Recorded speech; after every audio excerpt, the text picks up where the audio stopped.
திமுக ஆட்சி அமைக்க வாய்ப்பில்லை, அதிமுக ஆட்சி அமைக்க வாய்ப்பில்லை, தாவேக தான் ஆட்சி அமைக்க வாய்ப்பு இருக்கிறது. ஆதரவு நம்மிடம் கேட்டு விட்டார்கள். நாம் ஆதரவளிக்கவில்லை என்றால் ஒரு ஜனநாயக சக்திக்கான வாய்ப்பை மறுத்து விட்டார்கள் என்கிற வரலாற்று பழி. இல்லது அந்த சூழலை பயன்படுத்தி ஆளுநர் அமர்ந்து விட்டால் மக்கள் அதிகாரத்தின் மீது ஆட்சியாளர்கள் ஆளுநர் போன்றவர்கள் அமர்வதற்கு வாய்ப்பளித்து விட்டார்கள் என்கிற தீராத வரலாற்று பழி. எனவே மிக ஆழமாக அவரவர் அமைப்பாக விவாதித்து அரசியலாக நாங்கள் எடுத்த முடிவுதான் இந்த முடிவை அன்றி யாரும் எங்களை நிர்பந்திக்கவில்லை. ஆனால் ஆளுநர் காய் நகர்த்துவதுதான் கேள்வி. காலதாமதம் செய்து அவர் அமர்ந்து விடக்கூடாது. இந்த நோக்கத்தை தவிர ஆதரவளித்து எங்களுக்கு வேறு எந்த நோக்கமும் இல்லை என்பதை இந்த மேடையில் இருந்து பகிரங்கமாக நான் பதிவு செய்ய விரும்புகிறேன். இடதுசாரிகளும் விடுதலை சிறுத்தைகளும் வேறு அல்ல. நிலவுகிற இந்த சமூக அமைப்பை மாற்ற நாம் துடிக்கிறோம். சமதர்ம வெல்லும், சோசியலிசம் வெல்லும், கம்யூனிசம் வெல்லும் என்று சொல்லி இதயபூர்வமான நன்றியை வாழ்த்துக்களை சொல்லி விடைபெறுகிறேன். நன்றி, வணக்கம். அடுத்ததாக ஏற்புரை வழங்குமாறு இந்திய கம்யூனிஸ்ட் கட்சியினுடைய மாநில செயலாளர் மார்க்ஸ் மாமணி விருதினை வென்ற தோழர் மு வீரபாண்டியன் அவர்களை அன்போடு வரவேற்கிறோம். விடுதலை சிறுத்தைகள் விருதுகள் வழங்குகிற இந்த நிகழ்வின் தலைவர்,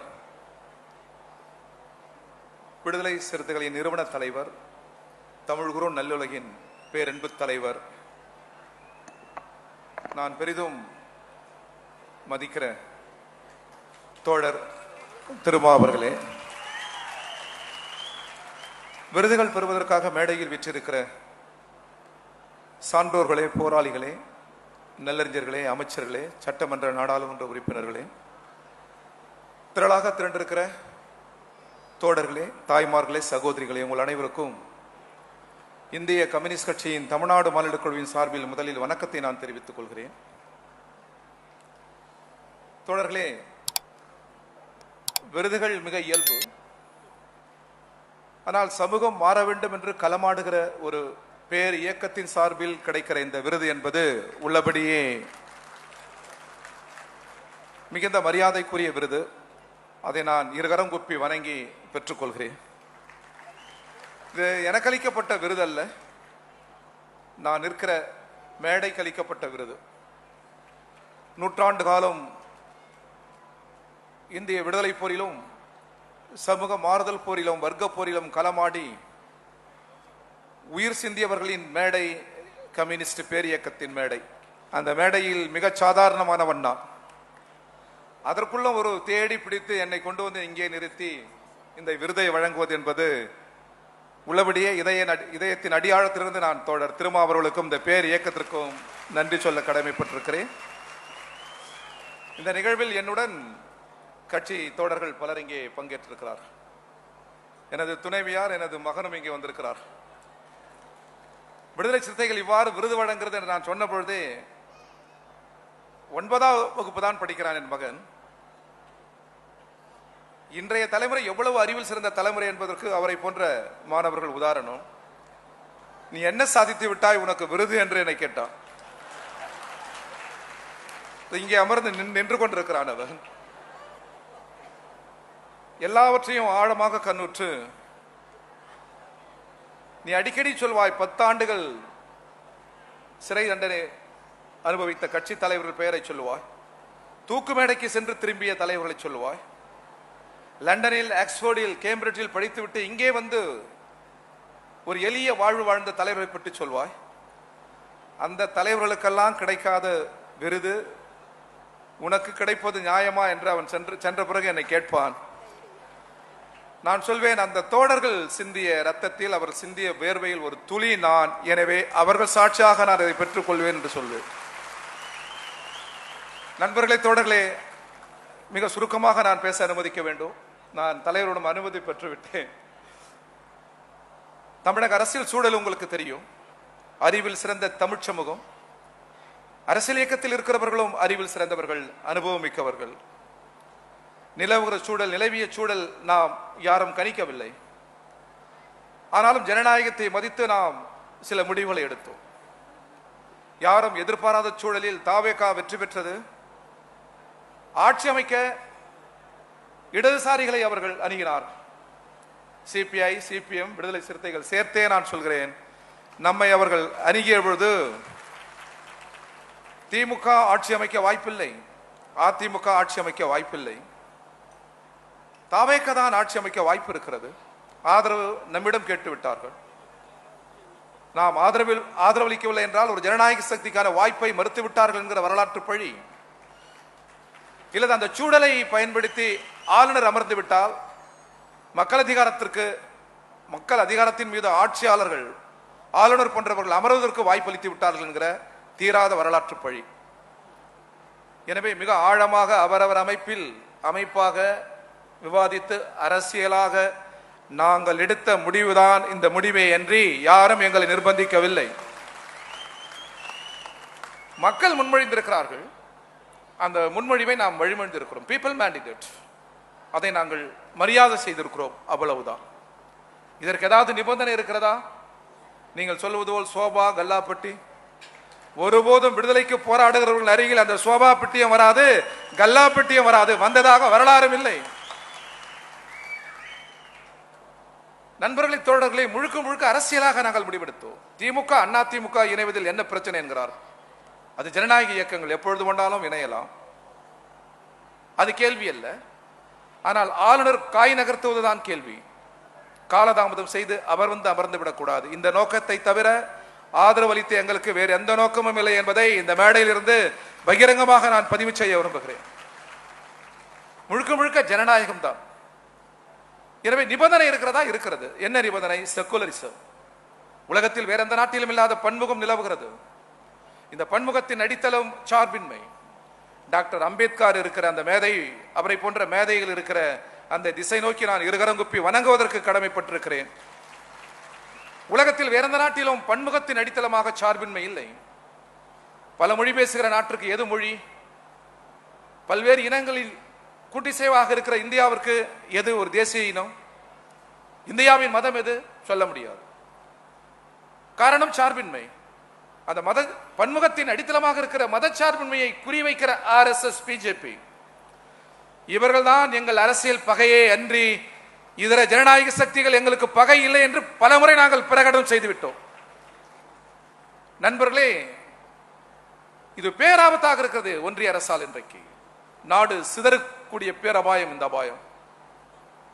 எனவேதான் RSS, பிஜேபியை தடுப்பதற்காக கடும் முயற்சிகளை தொடர் திருமாவர்களை மேற்கொண்டார், இடதுசாரிகளை மேற்கொண்டோம், ஜனநாயக சக்திகளை மேற்கொண்டோம். அது நிறைவேறிருக்கிறது தமிழ் மண்ணில். எனவே எடுத்த முடிவு சரியான முடிவு, அரசியலுக்காக எடுத்த முடிவு. நாம் இந்த ஆட்சியிடம் எதிர்பார்ப்பது மதச்சார்பின்மை, தமிழ்நாட்டின் உரிமைகள், எளிய மக்கள், ஒடுக்கப்பட்ட மக்களின் உரிமைகள், அவ்வளவுதான். நீடிக்கட்டும் 5 ஆண்டுகள். ஜனநாயகத்தில் மிக இயல்பு இது. தோல்வியை ஒப்புக்கொள்கிற போது ஜனநாயகத்தை அங்கீகரிக்கிறோம், வெற்றியை அங்கீகரிக்கிறோம். டாக்டர் அம்பேத்கர் சொன்னது போன்று நாணயத்தின் இருபக்கம் வெற்றியும் தோல்வியும். வெற்றி பெற்றவர்கள் தங்கள் உடல் மொழியால் கூட ஜனநாயகத்தை கடந்து செல்லக்கூடாது, பேராபத்து. வார்த்தைகளால் மட்டுமல்ல, உடல் மொழியாலும் தோல்வி அடைந்தவர்களை எல்லல் செய்யக்கூடாது என்பதுதான் ஜனநாயகத்தின் உயிர் துடிப்பு. இவையெல்லாம் பற்றி நிற்கிறோம் நாம். எனவே அந்த வகையில் களமாடுகிறோம். நான் முடிக்கிறேன் நண்பர்களே. மார்க்ஸ் விருது என்பதால் மார்க்சுக்கு 2 கதாபாத்திரங்கள் பிடிக்கும். ஒன்று பிரமத்தியோஸ், இன்னொன்று ஸ்பாட்ரகஸ். பிரமத்தியோஸ் நெருப்பை ஏகபோகமாக வைத்துக் கொண்டிருந்த கடவுளிடமிருந்து அதை கொண்டு வந்தவன். கிரேக்க இலக்கியத்தில் அவன் அந்த நெருப்பை கொண்டு வந்த பிறகுதான் பொதுவானது. கடவுளே என்றாலும் ஏகபோகம் கூடாது என்றார் பிரமத்தியோஸ். எனவே அந்த கதாபாத்திரம் மார்க்சுக்கு பிடிக்கும். ஏகபோகம் எந்த நிலையிலும் கூடாது என்று சொன்னவர் டாக்டர் அம்பேத்கர், தந்தை பெரியார் போன்ற மேதைகள். எனவே மார்க்ஸை இந்த நேரத்தில் நினைவு கொள்ள வேண்டிய அவசியம் இருக்கிறது. ஸ்பாட்ரகஸ் அடிமைகளின் தலைவன், அவனை போரில் வெல்ல முடியவில்லை. ஐரோப்பாவின் சரிபாதியை தந்தபோது கூட அவன் வாங்க மறுத்தான். முழு ஐரோப்பா அல்ல, முழு உலகத்தையும் தந்தாலும் கடைகோடியில் இருக்கிற ஒரு கரிப்பின மனிதனின் கைகளில் பூட்டப்பட்டிருக்கிற அந்த சங்கிலி விடுபடுகிற அந்த காலம்தான் உண்மையான சொர்க்கம், உண்மையான வெகுமதி. இந்த உலகம் அல்ல, ஐரோப்பா அல்ல என்று சமரசமில்லாத போராடியவன் ஸ்பாட்ரகஸ். ஒன்று கதாபாத்திரம் என்பது கிரேக்க இலக்கியம், ஒன்று நிஜ வாழ்வு. இந்த இரண்டிற்குள் ஆழமான அரசியல் பொருள் புரிந்திருக்கிறது. அந்த திசையில் தான் நாம் நடைபோடுகிறோம். நான் முடிக்கிறேன். இடதுசாரிகளும் விடுதலை சிறுத்தைகளும் வேறு வேறு அல்ல. நிலவுகிற இந்த சமூக அமைப்பை மாற்ற நாம் துடிக்கிறோம். தலைவர்கள் வரலாம், ஆட்சிகள் மாறலாம், ஆனால் நிலவுகிற சமூக அமைப்பு அப்படியே தானே இருக்கிறது. தமிழ் மண்ணில் எவ்வளவு அறிஞர்கள், எவ்வளவு தலைவர்கள், எவ்வளவு சிந்தனையாளர்கள், எவ்வளவு பேர் இயக்கங்கள், எவ்வளவு அரசியல் தலைவர்கள் தோன்றி நற்காரியங்கள், அரசியல் அறநெறிகளை நமக்கு பதிவு விழுமியமாக நற்கொடையாக அளித்திருக்கிறார்கள். நாம் மதிக்கிறோம், அவர்கள் திசை நோக்கி வணங்குகிறோம். நான் அவர்களை பின்பற்றுகிற அனைவரையும் பார்த்து சகோதர வாஞ்சியுடன் கேட்கிறேன். இத்தனை ஆட்சி மாற்றத்துக்கு பிறகு, கட்சி மாற்றத்திற்கு பிறகு, தலைவர்கள் மாறிய பிறகும் கூட சமூகம் அப்படியே நிலவுகிறது. ஏழைக்கும் பணக்காரனுக்கான இடைவெளி அப்படியே இருக்கிறதே. ஒருவன் பிறப்பால் உயர்வு, இன்னொருவன் பிறப்பால் தாழ்வு. ஆண் உயர்வு, பெண் தாழ்வு. 40 கோடி பேர் உழைக்கிறார்கள். கூட்டு உழைப்பு, கருத்தால் கரத்தால் கூட்டு உழைப்பால் உருவாகிற அந்த செல்வம் தனியார் மடியில் இருக்கிறதே.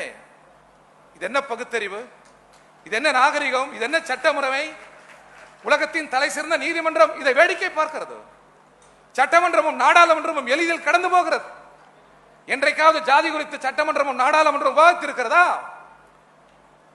40 கோடி பேர் உழைப்பதை 4 பேர் சுரண்டி மடியில் வைத்திருக்கிறானே, இது நீதியா? சட்டமன்றம் நாடாளுமன்றம் கேட்டதுண்டா? பிறப்பால் ஏற்ற தாழ்வு அறிவியலா, பகுத்தறிவா? தமிழ் அறிஞர்களும் பெரும் மேதைகளும் விட்டிருந்த கல்வி சாலையில் இதற்கான கேள்வி உண்டா? இல்லையே. அதற்கு ஒரு பெரியார் தேவைப்பட்டார், அதற்கு ஒரு இயக்கம் தேவைப்பட்டது, டாக்டர் அம்பேத்கர் தேவைப்பட்டார், இடதுசாரிகள் தேவைப்பட்டோம். எனவே நண்பர்களை, இருக்கிற பல்கலைக்கழகங்களை விட, கல்லூரிகளை விட மார்க்ஸ், அம்பேத்கர், பெரியார் என்கிற மகத்தான சமூக பல்கலைக்கழகத்தின் மாணவர்கள் லட்சக்கணக்கில், கோடிக்கணக்கில் சேர வேண்டும். நிலவுகிற சமூக அமைப்பை இடது பக்கம் திருப்ப வேண்டும். நான் நிறைவு செய்கிறேன். அதுதான் டாக்டர் அம்பேத்கர் எங்களோடு முரண்பட்டார், வாதிட்டார். கருத்து போர் நடந்தது. அது பகை முரண் அல்ல, நட்பு முரண், வளர் முரண். அவ்வளவு மோதிய அவர் கடைசியாக இந்த தேசத்துக்கான திசையை அரசியல் சட்ட புத்தகத்தில் நிறுவினார். இந்த தேசத்தின் திசை எது?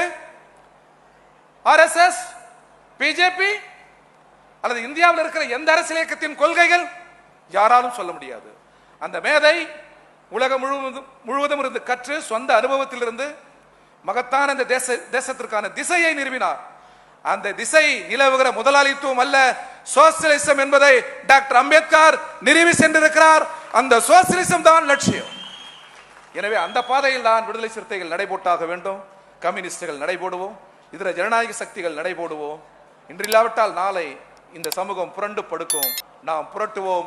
நிறைவில் சமதர்ம வெல்லும், சோசியலிசம் வெல்லும், கம்யூனிசம் வெல்லும் என்று சொல்லி இதயபூர்வமான நன்றியை, வாழ்த்துக்களை சொல்லி விடைபெறுகிறேன். நன்றி, வணக்கம்.